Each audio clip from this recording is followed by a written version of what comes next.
uşaq vaxtı yazıçı olmaq istəyirdim, hekayələr yazırdım. Aha, bax görürsüz, indi həkim oldum. Əslində o sizin içinizdə qalıb.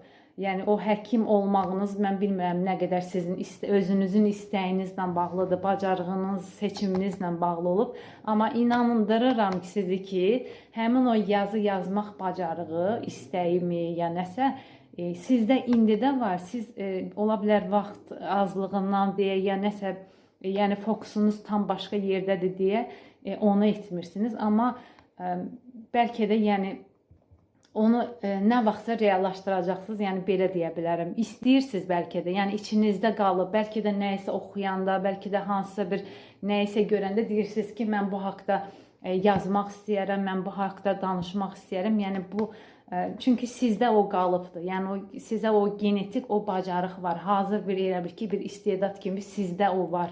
Sadəcə o tərəfdən özünüzü göstərməmisiniz. Yəni belə deyək. Aha, çox düz analiz etdiniz, bəli. Dediyim kimi, yəni bu biz neynəsək də biz o deyir özümüzdən qaça bilmirik. Çünki bizim bu kimliyimiz əsl bizdə gizlənən istedaddır. Uşaq vaxtı sehirli, möcüzəli bir şeylər aramışam.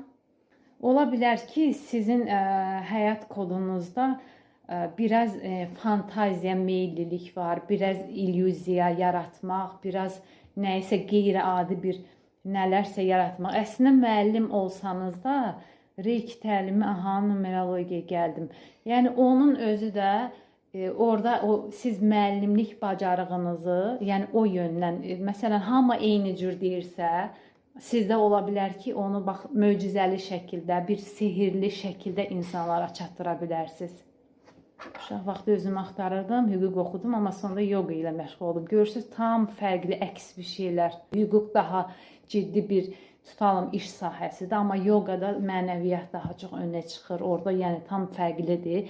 Yəni orada ola bilər ki, hüquqi məsələləri, onun ola bilər ki, o xanımın yəni kodunda bir ədalətlilik dəyərləri var. Yəni doğruluğa önəm verir deyə o sahəni seçə bilər. Amma onun ruhunun reallaşması sırf bu mənəvi tərəfdən yoqada, yəni tapıb ki, orada o tutalım sakitləşir, beyin orada yoqada həm beyindir, həm ruhdur, yəni hərəkətdir və orada ola bilər ki, o rahatlığını, huzurluğunu tapır və ruh da onu edərkən reallaşır. Əslində bu 2-3 sahələri birləşdirmək ona görə yaxşıdır ki, biz biri var əsas məşğuliyyətimiz, biri də var ki, biz onu edəndə özümüzdə rahatlıq tapırıq. Yəni biz huzurlu oluruq.